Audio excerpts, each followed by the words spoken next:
Well, first of all, thank you very much, Denise, for inviting me to speak here today. It's indeed a great honour.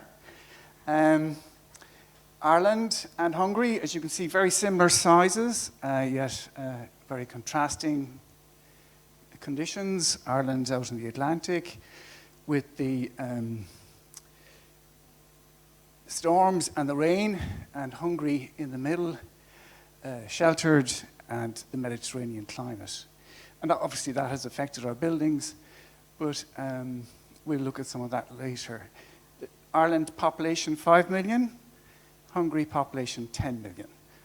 Ireland's population has grown by 30% in the last 20 years, and it's due to grow another 30% in the next 20 years.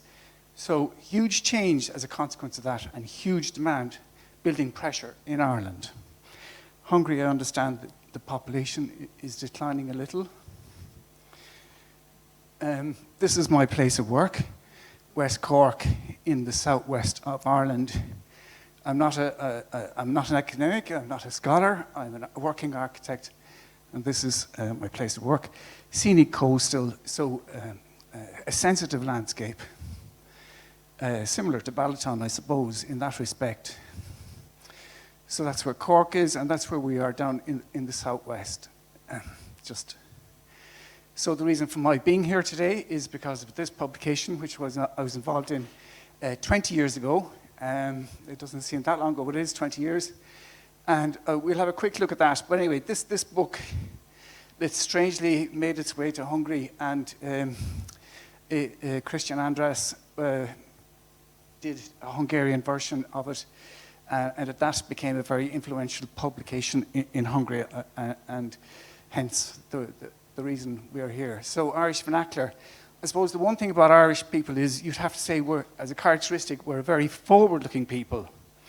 And that's primarily, I expect, because of our the immense poverty and hunger and death that is in our recent past, which I will touch on during my discussion. My talk today is about the simple vernacular. I understand the professor has put a different definition on it, but the one we are told in Ireland is buildings by the people with local materials and with no formal design. This is the vernacular I'm talking about now. So very simple vernacular buildings, and these structures were very basic, and they were crowded with people. This is just before the famine in Ireland, 1841. The famine in Ireland was in 1845 to 90. So here we see 80% of the houses in Ireland. 80% of the houses in Ireland were these type of buildings. And these type of buildings, you can see, are very, very basic structures, and as I have mentioned, the Irish climate is very tough.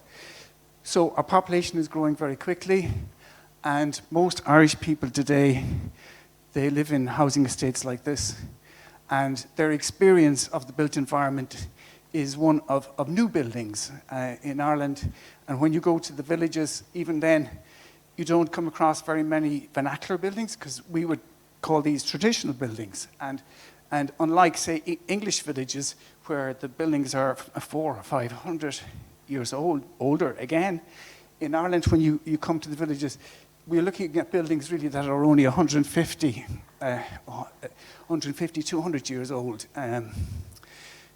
But sometimes you do come across, like here, buildings which are older and simpler, but very frequently these are demolished to make way for new houses.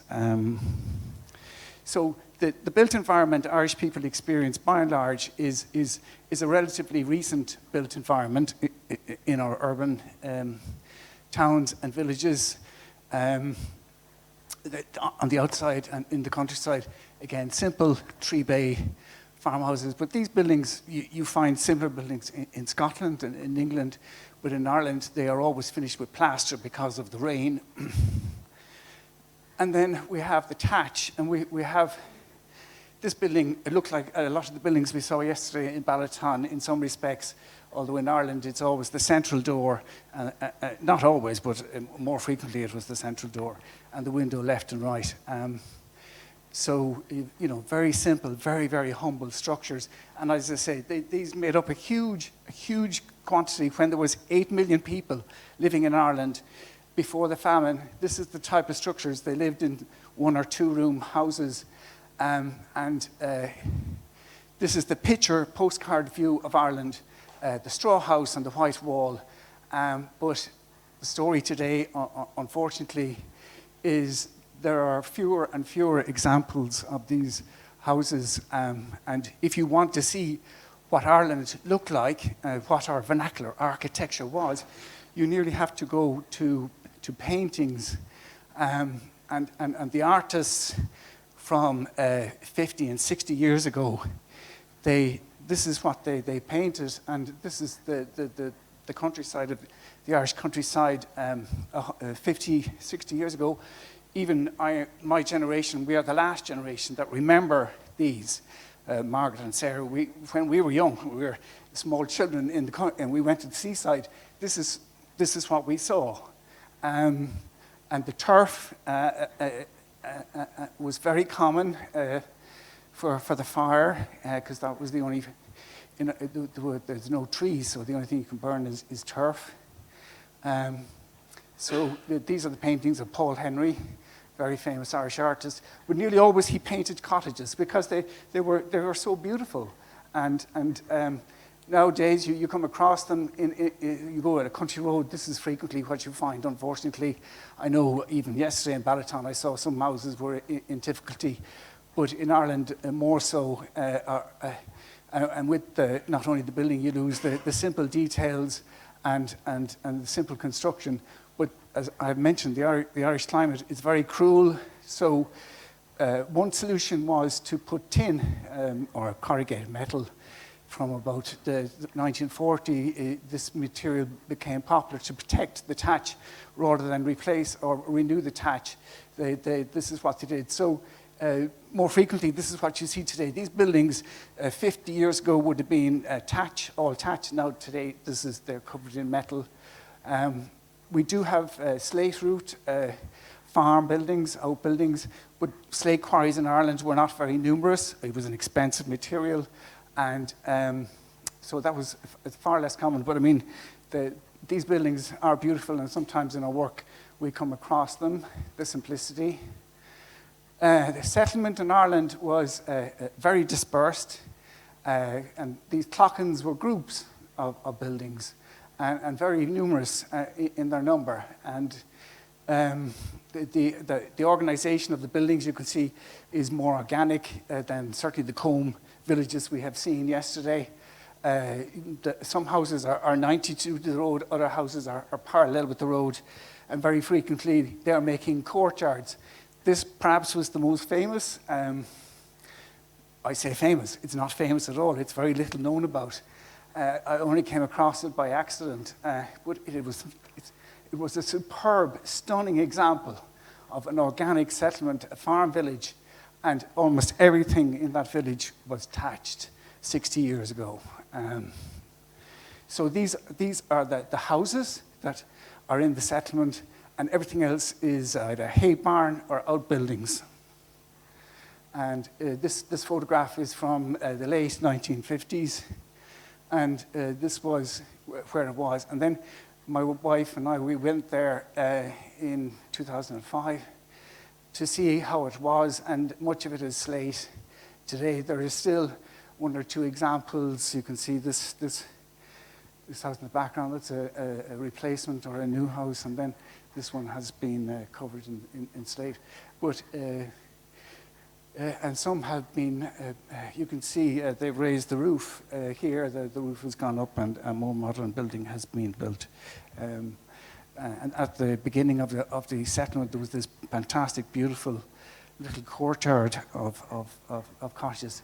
And this one sadly falling into disrepair. But it's not all bad news, because thankfully Kilkenny County Council gave the money for the repair and restoration of this roof. And you can find this video on YouTube. And, you know, it's an amazing thing, this craftsman. But it's, you know, a huge, huge job of work. And this, of course, is the reason thatch has disappeared virtually in Ireland. And also, building insurance is a huge issue. And it has made it virtually impossible for people to have, who want to keep their thatch houses. It's virtually impossible because they can't get the building insurance. But anyway, thankfully, this one has been done. And, you know, every now and again, I do read about one that has been saved. So Littlestown, as I say, up to about 40, 50 years ago. And today, you can see the settlement is transformed. Modern agriculture has come. That one with the thatches up there. So, if you Google contemporary thatch Irish house, you will find nothing. This is in England, in Newhall, in Harlow in Essex, where there was a tradition of thatch. And this is one of the very few examples I've come across about contemporary thatch house by PRC architects. And you know, to me, it's fantastic. But obviously, there's a lot of cost and expense in keeping a house like that. And even I Googled contemporary English thatch house, and no, I didn't find any. So this picture features at the very start of the design guide, and it's a photograph. I came around the corner of my car and I saw this, and this is just incredible. It's so beautiful, the house in the landscape and the color and the metal roof and so on. So I was hoping that when this was in the design guide that somebody would say, oh, we must look after this house. But anyway, we will see later. But the red roof is a big feature in the Irish landscape, and with it adds great color and vibrancy and richness as you travel through the countryside. You get all these funny buildings, and the thing about them is they are built by the people themselves with no formal design. Okay, the metal, it comes from England, but they are very much built by the people for a function, and the diversity of form. Some are prefabricated on both the sites, such as the barn. That's a prefabricated structure built, but everything, the other little buildings are, and they feature in paintings. You come around the corner, and it's very common it would be to come across these buildings, and they're maintained frequently with paint. That is almost like a thatch cottage with just a metal roof. And the variety of shapes. And, you know, to me, as an architect, these are inspirational things that we can somehow try and interpret and perhaps use as for, and this perhaps was a blacksmith building, probably thatched and now covered in tin. And out on the coastline, again, you get this dynamic, you know, of shapes and color and materials, stone, slate, metal, and logs. And in the autumn, the way these buildings sit in the landscape with the brown and the colors, they're just fantastic, and the patina. And for this reason, they're dear to many architects, but there's no publications about them and no great academic studies of them. And so this, and sometimes they are in black, and sometimes they are in green, like so. And in the design guide, we did try to sneak in some images using the red roof, and that way we were able to feature the tin roofs, because when you say tin roofs to Irish people for a house, they say, oh, no, I don't want people to think I'm living in a shed. So it's not easy to have new buildings made with the red tin roof, but we will see some examples later on. So in the design guide, we had to do a worked example, and the first sketch I did for the worked example, the practical, you know, at the end of the guide, how it all comes together and shows how to make a new house, a long house, a single room, deep house. in the tradition of the vernacular and traditional buildings. But we put a red roof on it, and they said, no, that's not happening. So we had to change it to slate. So in the last 30 years, as I drive around West Cork, the buildings, unfortunately, this today is what I see. The buildings are falling apart. And you have to understand that there were hundreds of thousands of these buildings for the sheep, for the chickens, for the goats, for the hay, for the donkey, for the cart. And within 30 years, certainly perhaps less, they are all disappearing because agriculture has changed, society has changed, economics has changed. But also with that, there was swallows, barns, mice, all that biodiversity that came. So now in Ireland, swallows are getting few places to nest, because with that, and like barn owls the same, they are disappearing. And this now is commonly what you see, modernization. This is obviously not the way, it's fine, it's okay, and this house that I showed before, unfortunately, it was modernized, and all the character of, much of the character of the old house, unfortunately, has been lost with modernization. But people have to, you can't expect people to live in poor conditions, but you must make exceptions and try and keep what's special as well. So more commonly, 10 years ago, this group of buildings I loved, and they were replaced with this. And you can see the farmhouse on the front, the traditional farmhouse, the windows, the distance between the windows downstairs and upstairs is small. And the eaves line, this eaves line is low, but the new house, everything, new building regulations, and I suppose they're not sensitive to what was there, the replacement house. And you drive around the corner, the barn is gone. This building, it's been modernized, and so the richness and the character and the diversity, our visual environment, it's just, it's all becoming much more one. And to me, this is a great shame. And the farming has changed from the small little farms, much like some of the farms we saw yesterday, to these bigger. Dairy farming is very big in Ireland, and so we have now big green sheds, which, okay, they sit in the landscape well, but they don't have any of the delight or scale of the older buildings. And so the countryside now, as you drive around, has become much more monotonous, because unlike in Hungary, you have, and in England, you have red clay roofs, and you have different materials. You have brick, and you have stone, and you have plaster, and so on. In Ireland, it's much more similar materials. Everything is the one color, and so on. So there's far less visual vibrancy, and the vibrancy we had of the past is lost in the housing today because of economics. People have to have homes. Of course, they must have homes, and that makes repetitive design necessary. But the chimney now is gone with the new energy regulations, and no fire. So that feature has been lost off houses. So there is a huge challenge for architects to create buildings that are interesting. Just very quickly on our work. I'll just look at my time. Okay. So this will be an example. Sometimes we have interaction with the vernacular.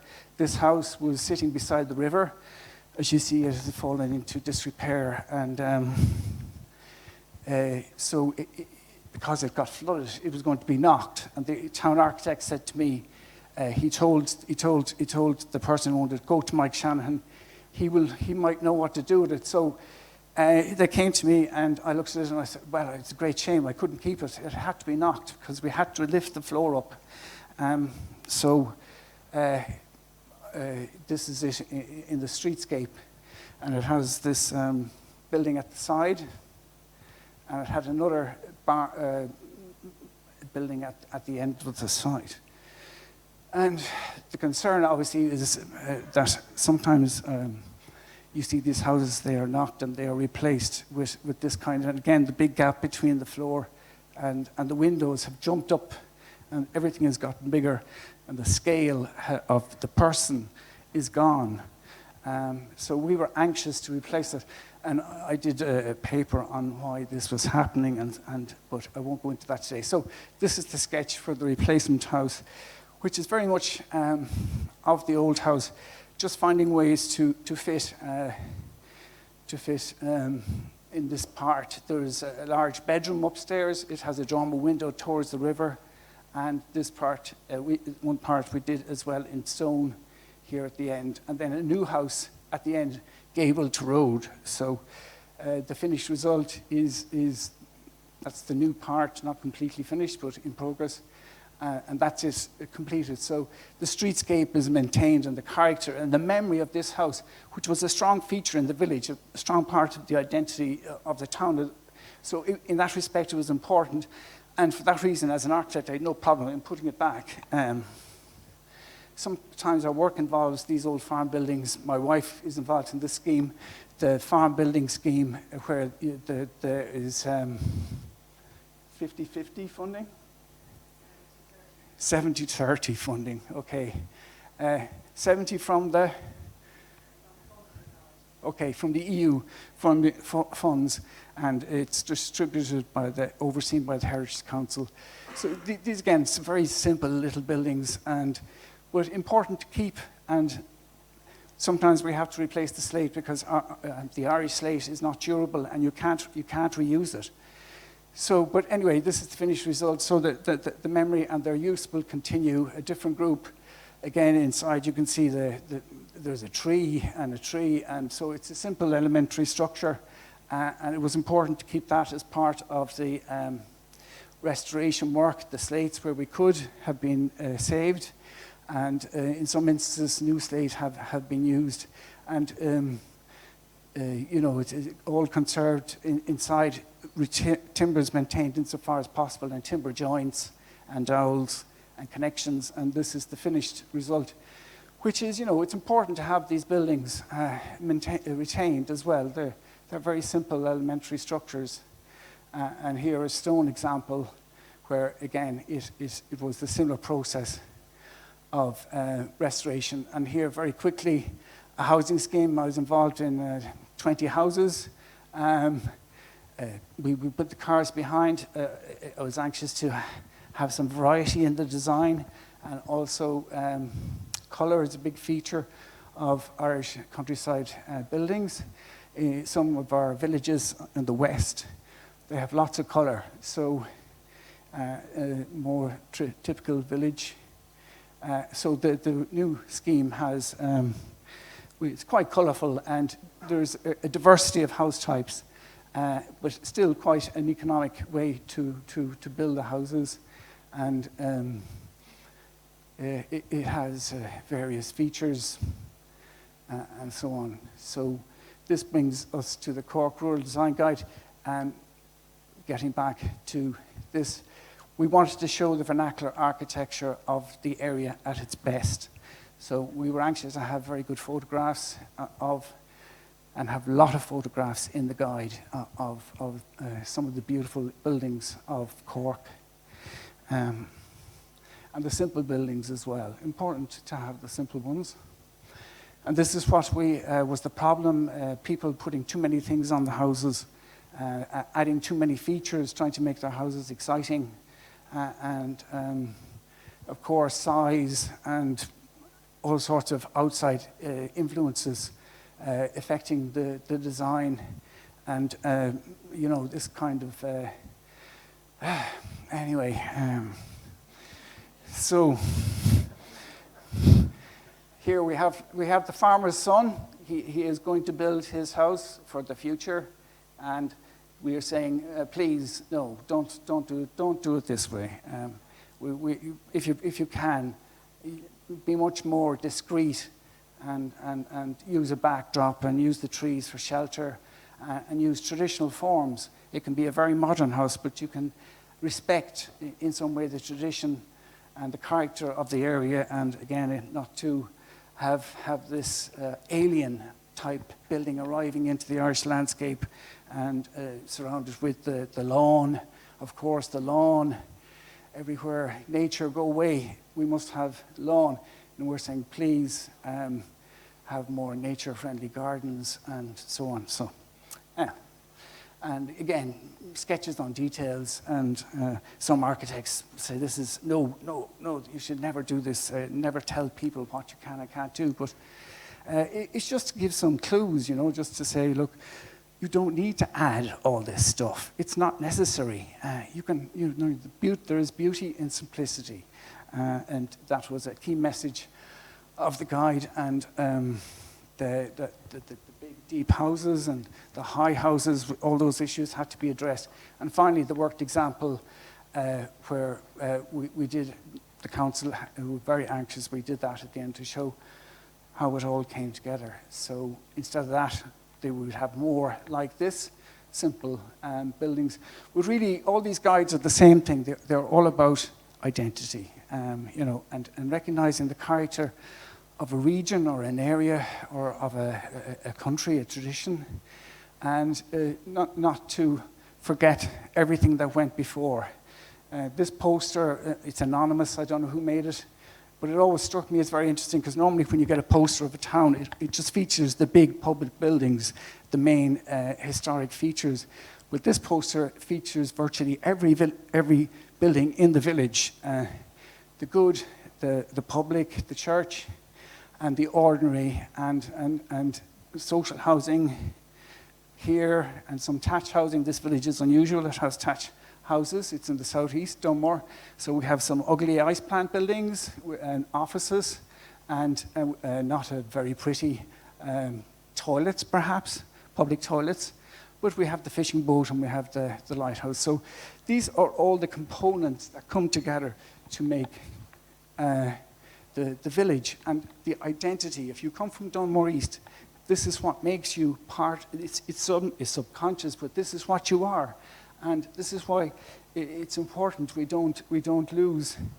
So to finish with some examples where, again, somebody mentioned experiments, we must try, and not everybody is going to be successful to work with trying to interpret the vernacular and the traditional and come up with new contemporary designs that, again, you must remember there are clients, and clients are not always receptive to these. Here we have a sensitive site in the middle. Now, some of these houses I know I've shown before. So this typically might be what might have gone there before, but thankfully the architect and the client were open to interpreting the traditional in a contemporary manner. A large open plan and 3,000 square foot house, but it doesn't look like a 3,000 square foot house. This one is a scheme of houses, the village, very much a kind of 18th century village, Wicklow, just outside Dublin. The housing development is on the periphery, unfortunately. In between, there are some new housing estates, large housing estates, and not very pretty housing estates. They are, but these would be expensive houses, and copying in features from English folk architecture into the new. So the architect in this instance, local authority housing, social housing, he looked at these buildings, and these became his inspiration, and he did manage to build one of the most attractive housing schemes that has been built in Ireland, with a variety of materials and forms, and yet very simple economic buildings, and beautifully detailed, and the services, everything thought about the services and so on, and how the gutter fits with the roof very simply, and no ease. And there it is in the landscape, almost like the farmyard we saw. And Rosalie, again, the Irish landscape you can see is quite different to the UK, not the UK, to the Hungarian landscape. The small field pattern, which is disappearing with the new agriculture. This very much now is a change, as well as the red buildings. So the barn was the inspiration for the architect, and there in the background you can see the barn, the longhouse, and in plan there was an old building on the site, so they put, which again had a red roof, rusty roof, and they put the barn in here. So the old and the new, very simple treatment of the elevations. The copper roof is used in this instance, and a very contemporary, bright interior. It's everything that a client would want in a house, but most Irish people would think of never having it in a barn, and yet they have a very unique and special designed house. Ardfield, this one, the client, again, this is a small village, and settlement, and the barns, or the red structures, the metal roof structures. So the client here was a photographer, so he was sympathetic to the use of those materials. And they came up with a very most Irish people would not accept the simplicity of this design, but in this instance, the architect and the client were working together, and they produced this design. There was meant to be a sliding door at the front, which has not yet been put on, which would, I think, help the elevation when it's finished. And this one is special because it has the old part, which is the piece coming towards us, and the detailing and the stone, and in some respects they've managed to keep the old ruin, and then they built this contemporary wing with a large opening, but beautifully detailed and beautiful use of materials, almost like it's a ruin at the end, and very simple, humble building. Here, Ryan Keenan Architects have been inspired by the red roof of the countryside. You can see that there was probably a thatch cottage here. The client, I don't know the full history of the project, but anyway, they decided not to modernize or to knock the cottage, but they decided to keep the cottage, and then they built a modern house immediately beside it, forming a courtyard, and just some simple details, nothing fancy, and here it is sitting in a group of buildings very harmoniously in that group, and actually adding to the group of buildings. So it's light.